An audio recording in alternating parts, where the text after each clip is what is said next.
Assalamualaikum warahmatullahi wabarakatuh. Bapak Ibu, semoga semuanya dalam keadaan sehat walafiat. Kita akan memulai kembali pengelolaan kinerja tahun 2025. Di sini lebih sederhana di tahun ini, jadi tidak berbasis poin, tapi berbasis refleksi kompetensi. Kemudian kita tidak perlu lagi mengunggah dokumen akuntabilitas dan periode pengelolaan kinerja itu hanya 1 kali dalam setahun. Seperti biasa, kita mulai membuka akun di PMM. Lalu kita akan mengklik pengelolaan kinerja yang ungu ini. Nah, di sini sudah muncul tampilannya ya Bapak Ibu. Nah, di sini masih Juli sampai Desember 2024. Nah, kita ganti dulu periodenya. Kita akan pilih ganti periode pengelolaan kinerja. Nah, kita akan klik yang bawah, Januari sampai Desember 2025. Nah, kita akan pilih klik. Nah, di sini sudah berubah Januari sampai Desember 2025. Nah, ini sudah ada ya catatan yang seperti tadi sudah saya sampaikan, ada 3. Nah, kemudian kita akan klik di sini, guru sebagai pegawai. Kita klik. Nah, seperti ini tampilannya. Karena kepala sekolah sudah membuka pengelolaan kinerja 2025, kita bisa mulai perencanaan kinerja. Kita mulai perencanaan kinerja, kita klik yang tanda biru ini. Klik mulai. Nah, kita akan mengecek data diri kita dulu. Dari nama, NIP, status kepegawaian, pangkat golongan ruang, jenjang jabatan, dan satuan pendidikan induk. Jika sudah sesuai, kita akan klik data sudah sesuai. Nah, kalau misalnya belum sesuai, otomatis kita klik edit. Karena di sini data saya sudah sesuai, maka saya akan klik data sudah sesuai. Data sudah benar, saya klik. Oke. Nah, data sudah sesuai. Nah, kita lihat alur pengelolaan kinerja di sini dimulai dari perencanaan dan persetujuan rencana ini di bulan Januari. Kemudian untuk pelaksanaannya itu Februari sampai Desember sampai ke penilaian ya. Nah, seperti ini Bapak Ibu. Nah, kita akan mulai pengelolaan kinerjanya untuk membuat perencanaan terlebih dahulu. Nah, saya akan lanjut, saya klik sebagai pegawai kembali, saya akan lanjut dengan rencanakan kinerja. Klik rencanakan kinerja. Oke. Nah, bagian pertama yang akan kita lakukan, kita akan merencanakan kinerja. Dimulai dari pelaksanaan tugas pokok 5M. Nah, di sini ada 3 tugas pokok kita 5M. Sebelum saya melanjutkan, saya akan mereview kembali kenapa tugas pokok kita 5M. Di sini sudah saya siapkan payung hukum atau regulasi terkait 5M ini. Yang pertama yaitu Undang-Undang Republik Indonesia Nomor 14 Tahun 2005 tentang guru dan dosen. Kalau kita lihat di sini, Ibu, kita akan lihat di pasal 35 mengenai 5M. Oke. Nah, ini ya Bapak Ibu ya. Payung hukum itu ini pasal 35 Undang-Undang Nomor 14 tahun 2005. Beban kerja guru mencakup kegiatan pokok yaitu merencanakan pembelajaran, melaksanakan pembelajaran, menilai hasil pembelajaran, membimbing dan melatih peserta didik serta melaksanakan tugas tambahan. Jadi 5M-nya itu dari Undang-Undang Guru dan Dosen. Nah, kemudian turunannya itu kita lihat di Permendikbud nomor 15 tahun 2018 tentang pemenuhan beban kerja guru, kepala sekolah, dan pengawas sekolah. Nah, kita akan melihat ini untuk pemenuhan beban kerjanya di pasal 3. Oke, pasal 3. Nah, ini turunan dari tadi ya, dari Undang-Undang Guru dan Dosen di sini pasal 3. Pelaksanaan beban kerja selama 37,5 jam kerja efektif mencakup kegiatan pokok, perencanaan pembelajaran atau pembimbingan, melaksanakan pembelajaran, menilai hasil, membimbing dan melatih peserta didik dan melaksanakan tugas tambahan. Nah, rinciannya ada di pasal 4. Merencanakan tuh apa aja? Nah, di sini ada pengkajian kurikulum dan silabus, gitu ya. Pengkajian prota dan prosem, pembuatan rencana RPP atau mungkin modul ajar. Melaksanakan pembelajaran itu pelaksanaan dari RPP atau modul ajar, untuk BK itu RPL-nya. Kemudian pelaksanaannya untuk guru BK itu kan kalau dulu sekian orang ya. Nah, sekarang kalau di Permendikbud nomor 15 tahun 2018 itu minimal paling sedikit 5 rombongan belajar untuk guru BK dan guru TIK. Kemudian untuk kalau menilai itu proses pengumpulan dan pengolahan informasi untuk mengukur pencapaian hasil belajar peserta didik pada aspek pengetahuan, sikap, dan keterampilan. Nah, kalau membimbing dan melatih, ini dilakukan melalui kegiatan kokurikuler, misalnya P5 atau kegiatan ekskul. Nah, sedangkan tugas tambahan yang poin terakhir, yang poin kelima, 5M dari yang kelimanya itu, tambahannya bisa apa aja, Wakasek, kemudian kepala perpus, kepala lab, dan tugas tambahan lain gitu ya, Bapak Ibu. Nah, ini turunannya di Permendikbud nomor 15 tahun 2018 di pasal 3. Nah, kemudian ada perubahan di Permendikbudristek nomor 25 tahun 2024 yang terbaru. Ini perubahan dari Permendikbud nomor 15 tahun 2018 tentang pemenuhan beban kerja guru, kepala sekolah, dan pengawas sekolah. Kalau kita lihat di sini, kita lihat di pasal 4. Nah, di pasal 4. Ya. Sama sebenarnya dengan Permendikbud 15, cuma di sini ada beberapa revisi kalau diperhatikan. Untuk merencanakan pembelajaran, Permendikbud sebelumnya kan ada 3 ya. Kalau di sini ada 2. Yang hilang apa? Yang hilang itu pembuatan prota dan promes. Jadi disesuaikan dengan kurikulum merdeka. Kemudian di sini hanya pengkajian kurikulum. Sebelumnya kan ada tambahan silabus. Di sini tidak ada. Seperti itu catatannya. Kemudian juga di sini perbedaan lainnya kita lihat.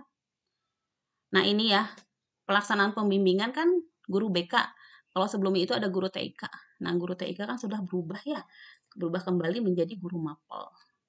Nah, terus ada tambahannya lagi. Yang terakhir itu ini. Tugas tambahan di sini. Untuk tugas tambahan yang melekat pada pelaksanaan tugas pokok, di sini ada Wakasek, hampir sama sebenarnya seperti Permendikbud sebelumnya. Cuma di sini di pasal 6 ada tambahan. Di pasal 6, tugas tambahan yang dimaksud dengan pasal 4 tadi ada wali kelas, pembina OSIS, ekskul, koordinator PKB, guru piket, tim pengelolaan kinerja guru, pengurus organisasi, tutor. Nah, ini masuk ya, tambahan di poin yang J, koordinator proyek penguatan profil pelajar Pancasila. Nah, kalau dilihat di sini kan sebenarnya tugas tambahan ini sinkron dengan pengelolaan kinerja tahun 2025, tapi setelah saya cek ternyata untuk poin J, koordinator proyek, koordinator P5 ini belum ada di fitur dari pengelolaan kinerja. Nah, ini sekilas mengenai payung hukum 5M yang ada di perencanaan kinerja. Oke, kita akan balik lagi.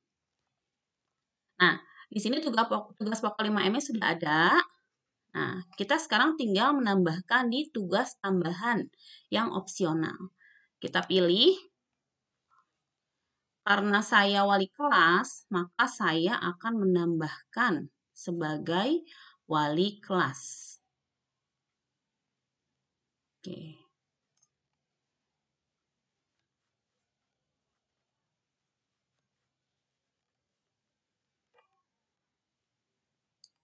Nah, ini ya. Hanya untuk SMP sampai SMA, meningkatnya kinerja satuan pendidikan melalui pelaksanaan tugas tambahan sebagai wali kelas. Nah, seperti ini. Nah, kemudian saya akan menambahkan kembali tugas tambahannya, yaitu saya sebagai ketua MGMP dan ketua komunitas belajar. Oke, kita lihat. Kita pilih di sini. Nah, ini. Meningkatnya kinerja satuan pendidikan melalui pelaksanaan tugas tambahan sebagai pengurus organisasi atau asosiasi profesi guru tingkat kabupaten kota. Nah, saya memasukkan 2 untuk tugas tambahannya. Nanti disesuaikan oleh Bapak Ibu ya. Kalau yang piket pilih piket, kalau yang pembina ekskul silakan menambahkan sebagai pembina ekskul. Mungkin ada juga yang sebagai kepala perpus, kepala laboratorium, silakan menyesuaikan dengan SK yang ada. Nah, sudah untuk 5M-nya. Kemudian saya akan lanjutkan ke tahap berikutnya. Nah, lanjut ya. Berikutnya kita masuk ke praktik kinerja. Kita akan masuk ke praktik kinerja. Kita akan memilih indikator untuk menjadi fokus peningkatan kinerja. Nah, ini direkomendasikan berdasarkan hasil rapor pendidikan kita SMA 1 Ciamas versi terakhir. Nah, ternyata untuk yang merah, yang rekomendasi yaitu penerapan disiplin positif sama keteraturan suasana kelas. Ya. Yang lainnya sudah hijau, jadi kita memilih di antara 2 ini. Nah, saya akan memilih disiplin positif. Klik di sini, disiplin positif. Kemudian lanjut ke pengembangan kompetensi. Klik. Oke. Kemudian masuk ke tahap yang ketiga, pengembangan kompetensi. Di sini kita akan memilih satu indikator untuk menjadi fokus peningkatan kinerja kita. Nah, kita akan memilih indikator kompetensinya ada banyak. Ini ya Bapak Ibu ya, ada banyak, silakan dipilih. Saya akan memilih, lihat dulu. Kita akan pilih. Nah, saya akan memilih ini. Guru melakukan kegiatan pengembangan kompetensi berdasarkan indikator lingkungan pembelajaran yang aman dan nyaman bagi peserta didik. Memilih indikator yang ini. Silakan Bapak Ibu menyesuaikan indikator mana yang ingin menjadi fokus peningkatan kinerja Bapak Ibu. Saya akan memilih ini. Saya ingin menyediakan lingkungan yang nyaman kepada peserta didik saya. Nah, kemudian lanjut ke tahap yang keempat, yaitu ke perilaku kerja. Nah, yang perilaku kerja, ini indikator dan perwujudan perilaku yang berakhlak. Nah, kita mulai dengan aspek yang pertama, berorientasi pelayanan. Berorientasi pelayanan, kita ingin pilih apa nih? Perilaku yang paling ingin fokus di tahun ini. Nah, saya akan memilih bersifat ramah kepada peserta didik ya, dan orang tua tanpa membeda-bedakan cekatan dalam bekerja dan berikutnya. Terus bagaimana perwujudan perilakunya untuk menerapkan perilaku tersebut dalam kehidupan sehari-hari? Nah, kita akan pilih misalnya mengucapkan salam dan sapa dengan sikap ramah. Gitu ya Bapak Ibu, ini pilihan saya. Silakan Bapak Ibu menyesuaikan sesuai dengan yang ingin Bapak Ibu prioritaskan di semester ini. Kemudian akuntabel di sini saya akan memilih, kita lihat. Nah, melaksanakan tugas dengan jujur, bertanggung jawab, cermat. Saya akan memilih ini. Untuk perwujudan perilakunya, saya akan memilih ini, memenuhi janji dan komitmen terkait pekerjaan. Nah, ini. Untuk kompeten, kita pilih juga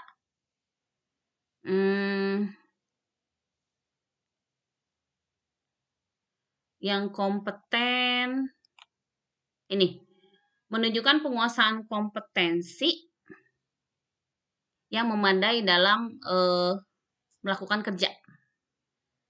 Ini bisa pilih atau membantu saling belajar. Saya akan memilih ini saja. Membantu ya. Peserta didik, rekan sejawat untuk saling belajar. Kemudian fokusnya. Nah ini. Berbagi pengetahuannya saya akan memilih ini. Silakan Bapak Ibu menyesuaikan. Harmonis. Silakan pilih. Saya akan memilih nih. Menghargai ya. Menghargai setiap warga satuan pendidikan apapun latar belakangnya. Kemudian menerapkan perilakunya berlaku adil. Oke. Untuk loyal, saya akan memilih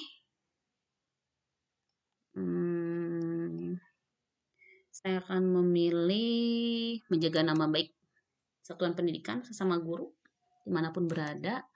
Lalu perwujudannya melindungi nama baik serta citra satuan pendidikan. Saya akan memilih ini. Untuk adaptif, memilih ini ya, menyesuaikan diri. Silakan Bapak Ibu pilih sesuai dengan prioritas Bapak Ibu. Kemudian perwujudannya itu menyesuaikan diri. Ya. Untuk yang kolaboratif, nah ini menggerakkan pemanfaatan sumber daya pendidikan untuk pencapaian visi dan misi satuan pendidikan. Untuk perwujudan perilakunya, nah ini ya, mendorong peserta didik, rekan sejawat, dan masyarakat atau dunia kerja untuk dapat terlibat aktif dalam pencapaian tujuan satuan pendidikan. Nah, sudah selesai, sudah diisi ya untuk perilaku kerja. Kemudian kerangkuman, sudah ada pelaksanaan tugas pokok 5M-nya. Kemudian praktik kinerjanya sudah, pengembangan kompetensi sudah, kemudian perilaku kerja juga sudah. Lanjut, ajukan. Nah, ajukan perencanaan kinerja ke atasan. Klik ajukan. Nah, sudah selesai untuk perencanaan kinerja tahun 2025. Kita akan menunggu nanti dari persetujuan dari atasan, lalu kita akan menyepakati seperti periode-periode sebelumnya. Demikian Bapak Ibu, selamat mencoba. Semoga lancar. Terima kasih atas perhatiannya. Wassalamualaikum warahmatullahi wabarakatuh.